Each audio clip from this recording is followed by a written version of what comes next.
Honestly, man, if Ronnie isn't the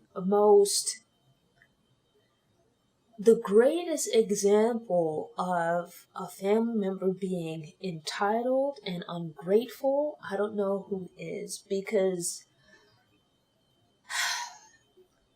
Unique opened up his home to you when you got out of jail, right? You're here being weird in the house and stuff like that, causing problems between him and his child's mother and whatnot, weirding out his son, causing all manners of problems and whatnot, and he hasn't turned his back on you. He's still looking out for you, trying to figure something out to enable you to make money. He puts together this hustle, right, where he goes in, makes the connections and stuff like that. And his first thought is get this Chinese restaurant up and running, and not even to keep it for himself, but to give it over to you for you to manage as your thing, for you to make money. And even with that, it's like, it's not enough. You talk down on it, you're negative. Granted, dismissing that this is selling drugs, right? We're staying within the realms, bounds, and realities of the show. Within this world, him looking out for you in that way should be greatly appreciated. Why? Because last season when Unique got out, no one did that for him, right? But here it is that he's doing, like, he's helping you out in a way that no one did when he got out of jail, right? Everyone closed their doors on him. Everyone turned their backs on him. But he rebuilt and got himself back into a good position, right? When that fell apart, here it is that he takes his time, he rebuilds and whatnot. And not only does he get himself into position, but he creates an opportunity where you can eat too. And you show no appreciation for that, right? Like, just very, very ungrateful.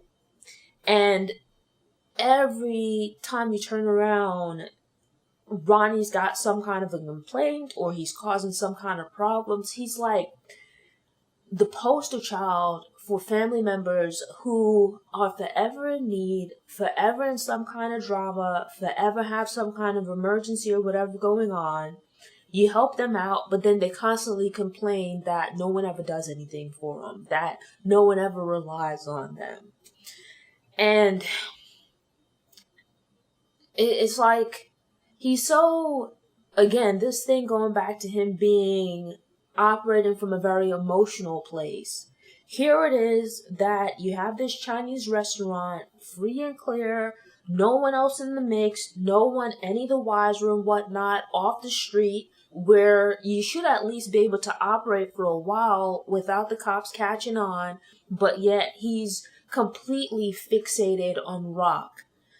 And RAQ for a period of time having displaced, this organization that he used to run with Unique. It's like he's so focused and has such tunnel vision on how things used to be that he's completely blinded to the reality that things have changed, and this can be an opportunity that is looking a few steps towards the future, right? Where if you think of it in comparison to RAQ's idea to move her operations off the street into those project buildings, it was a good idea to some degree, but it also had some cons, right? As we saw that, much as I think she heard part of Symphony's message, but then missed out on the other part of it, which was that being up in these buildings gives you the opportunity to see things coming. But at the same time, should problems arise on your doorstep, you're going to have a hell of a time getting out of them, right? And that's paraphrasing his explanation of the insulae and whatnot from the first season, right? Where RAQ heard part of it, but kind of didn't heed the warning about how bad things can go when you become trapped in these buildings, right? The difficulty of getting out of them. And so here you have it where he's kind of operating, Unique is kind of taking part of that idea, but adapting it, right? Where he's moving the business off of the street because of the heavy presence of the police, the feds, and whatnot. Kind of an out of sight kind of thing. Where you're moving it into this Chinese restaurant where by nature of the business, people would naturally be going in and out. So that shouldn't bring any suspicion. right? But then you have it where it's off of the street. There's a reasonable explanation for why people would be going in and out. And then you have an entrance in the front, but I'm sure you also have a second exit / entrance in the back, right? And so it kind of works around some of the issues that RAQ had, where you're not stuck up in, several floors up in this building, and it's like seeing Unique over the first few episodes of this season. I'm still not here for him and RAQ being together. But as far as like how he moves out in the street, it's like I have some newfound respect for him. But I feel for him having to deal with his brother, because if you think back to like the first season where Marvin was a can't get right, and in the time since Lou has become a bit of a can't get right, where he's like messing up as well, it didn't seem like something they were doing on purpose, or a result really of them not listening to RAQ. Well, maybe Marvin in the first season, right? Whereas Lou was really just dropping the ball. But here you have it with Ronnie, where he's messing things up for Unique, not so much out of being spiteful, but rather because he's selfish and he doesn't care, right? Like if you think about it, to some degree it is spite, right? Where it's like, it's just blatant disregard for what Unique is trying to build here, right? Like he has no concern with what Unique's trying to do or what he's trying to build. And due to that lack of respect for it, he's not moving or thinking in a way that takes that into account. So it's like he's willing to do things that will completely disrupt, dismantle, and blow up what Unique's trying to put together. And so it just shows you like the static between these different groups of siblings. And then to close things out, we have what we knew was coming, this confrontation between Unique and Ronnie, where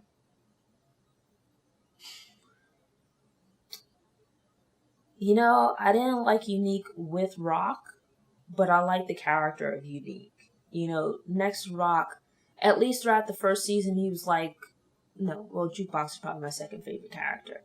But I've always liked him, right? And I've always said, if it wasn't for him being like an adversary to RAQ, like I would root for him, right? Like I like the character of Unique. But it's like we've seen this brewing between him and his brother, and things finally come to a head here, where you saw it, and that's to tell you how quickly things can change, which is what you get from the narration as well, where the two of them have kind of been dancing around it, that these problems between them are finally going to bubble over. And it's even, as Ronnie says, this thing about him being top dog. Like, he can't exist with him and Unique being on equal standing, or even, and especially not Unique standing above him, right? Like, he's got to be the dominant one. And it really just came to a head where they shot the fair one and Unique got the better of him.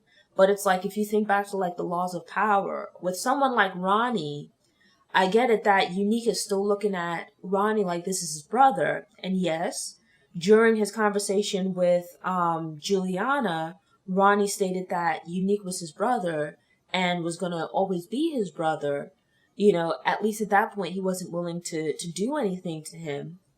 The two of them shot the fair fight, and Unique got the better of Ronnie.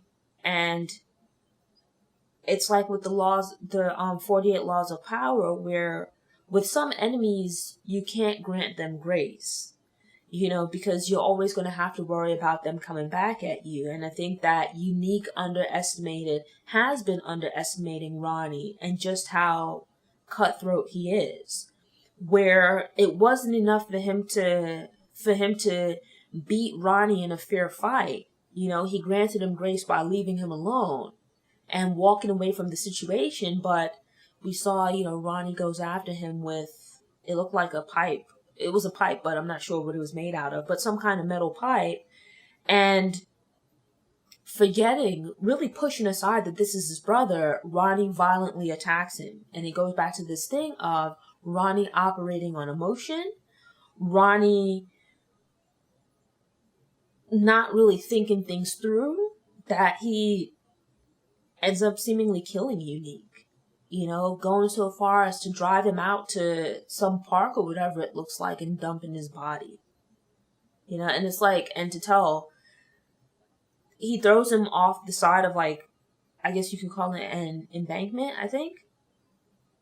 And he rolls down and lands, like, in some trash. Absolutely cold-blooded, but that speaks to who Ronnie is. That him and Unique fought, Unique got the better of him and left it at that, left him to live another day. But in that, forgetting, really pushing aside that this was his brother, that he didn't think about it, he just killed him, right? But that speaks to his instinct of who Ronnie is and what a problem he is. That even when he gives his word about something, when he states his principles, that in the heat of the moment, all of that goes out the window, right? Like, he forgot that this was his brother that he was fighting. And it's like, instead of attacking him, like punching him or something like that, when he went after him, he picked up the closest weapon he could find and then beat him to death with it. Absolutely messed up. And with that, I'm ready for them to get Ronnie out of here. Like, keep him around for a few more episodes, let him create some more drama, but after that, get him on up out of here. Like, they have to. Otherwise, he's just gonna, like, run amok. And it's sad to see Unique go out like that, because he'd become, like, one of my favorite characters. I think he was the best dressed character on the show, because RAQ could be kind of inconsistent, or at least they were inconsistent with RAQ's outfits at times.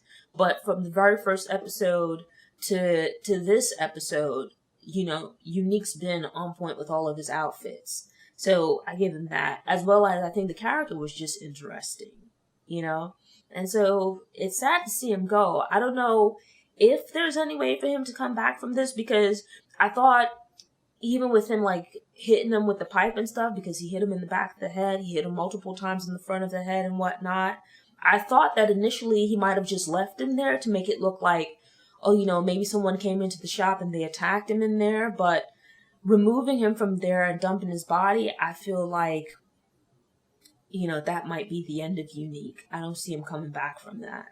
But if he does, I'd be pleasantly surprised. Thanks for tuning in. To ensure you don't miss any episodes, subscribe to the channel, click the notification bell, go ahead and click the thumbs up button if you like what you saw, and go ahead and share it on social media.